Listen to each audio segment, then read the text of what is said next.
Stéphane, bonjour. Bonjour. Bonjour Stéphane. Bonjour Brigitte, bonjour Philippe. Merci d'être avec nous Stéphane. Bravo pour cette émission très intéressante chaque jour que j'écoute en revenant du travail et qui est pour moi qui doit être fructueuse en fait pour tous. Ben merci Stéphane. Voilà. Donc je voulais témoigner moi pour en fait justement par rapport au désir qui s'arrête, qui revient, qui repart. Et je pense qu'en fin de compte, moi j'ai eu des expériences, comment dire, un peu à côté. Extra-conjugal, oui. Extra-conjugal. Et ça a ravivé en fait mon envie par rapport à ma partenaire. Donc je me suis posé souvent la question par rapport à la sexualité, est-ce qu'on ne devrait pas en fait ne pas tout mélanger. Je pense qu'il y a l'amour et la sexualité. J'arrive pas du tout j'arrive à confondre les deux avec ma partenaire, ça sans souci. Mais je pense qu'il y a deux univers différents, je pense. C'est quelque chose En tout cas, pour vous, ça semble être le cas. Mais le fait d'aller faire l'amour avec une autre femme que vous n'aimiez pas, on a bien compris, ça vous a permis de redécouvrir et d'avoir envie à nouveau de faire l'amour à votre femme. C'est comme une renaissance. J'ai ressenti comme une renaissance de la sexualité, on va dire. Ça peut dire plein de choses. Ça peut dire que en faisant l'amour ailleurs, vous avez retrouvé votre désir, et puis donc vous avez pu en faire profiter votre partenaire. Voilà. Ça peut être ça, tout simplement. Et si c'est ça, pourquoi pas, si vous avez besoin de temps en temps de réactiver la machine pour qu'elle fonctionne. Voilà, c'est ce sentiment un peu, un peu bizarre. Parce qu'on peut être vite jugé, par une majorité de gens qui sont dans un cycle bien précis des choses. Ça, c'est pas bien d'aller faire l'amour ailleurs qu'à sa femme. Ça, c'est vrai, Stéphane. C'est pas bien. Mais je pense que Stéphane aussi, vous avez dû vous sentir désiré. Parce que c'est se sentir désiré, oui. C'est vraiment ce sentiment-là qui est motivant parce que quelque part c'est ce qui nous enflamme le plus, surtout je pense chez les hommes. C'est quelque chose de naturel. On parle de désir là depuis le début, mais je crois qu'il y a plein de couples qui font l'amour par habitude et pas par désir. Et du coup qui ne se transmettent plus le désir, la gourmandise de l'autre. Voilà.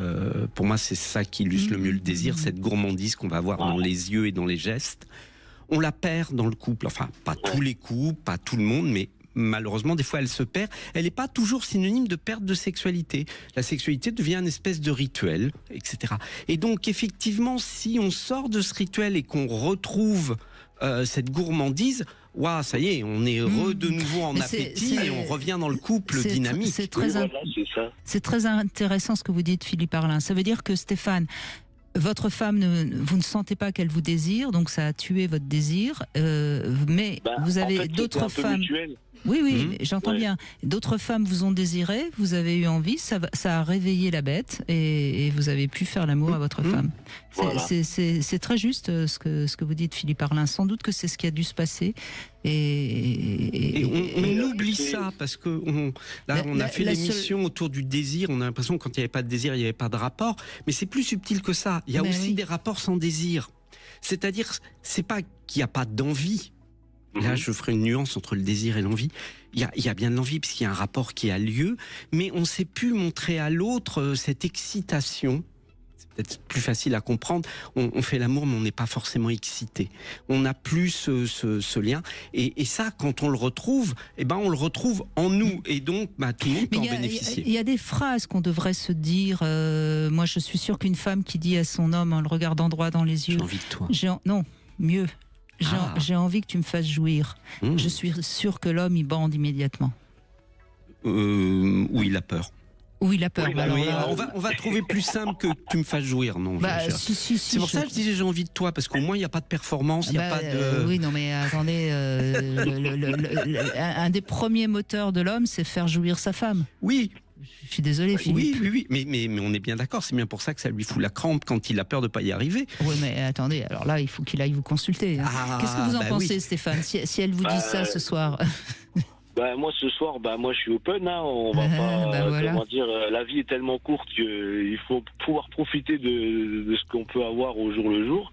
Et ce qui est magnifique, c'est de pouvoir partager cette sexualité, et surtout dans l'amour et dans le respect, surtout, même si parfois on est décalé par rapport à la nature. Parce que c'est cette nature-là qui doit nous guider d'abord, avant tout, et de la laisser parler. Puis retrouver le plaisir et la chance de faire l'amour à la personne qu'on aime. Et surtout, c'est génial. Et être joyeux de ça, ça aussi, ça renourrit. Il faut, comment dire, je pense qu'il faut vraiment que tout le monde prenne conscience de cette nature qui est là et qu'il faut pouvoir aussi la respecter. Parce qu'on a tendance à ne pas la respecter par rapport à des pulsions, par rapport à des choses. Mais attention à ce mot respect, parce que vous avez raison, bien sûr qu'il faut pas. Le viol est un crime et on va pas aborder ça. Mais trop de respect dans la sexualité, c'est pas forcément non plus le mot que je mettrais en premier. Oui, exactement. Faut entendre, faut de l'écoute plus que du respect, de l'écoute et évidemment écouter et s'appliquer à ce qu'on entend. Et trop de respect, ça peut créer une timidité, quelque chose qui va pas permettre d'être dans la spontanéité, dans le désir. On n'ose pas. Regardez Thierry qui a sa femme qui n'attend qu'une chose, qu'elle se soumette. Il faut qu'il ose. Et on en est là. Et trop de respect, on n'ose plus bousculer l'autre, alors qu'on sait que les femmes, elles adorent. Il y a une dimension animale dans la sexualité qu'il faut pouvoir trouver. Et c'est pour ça qu'il est important de créer un cadre sécurisé entre deux individus qui s'aiment. À partir de ce moment-là, on peut lâcher les fauves. Et merci Stéphane de votre témoignage, parce que c'est intéressant et ça va certainement aussi aider beaucoup d'hommes qui peut-être n'avaient pas compris ce qui leur était arrivé. Merci Stéphane. On fait une petite pause, on va retrouver le sexo conseil, quelques conseils pour un CUNY, et puis on va parler du salon érotique qu'organise Fleur Chérie.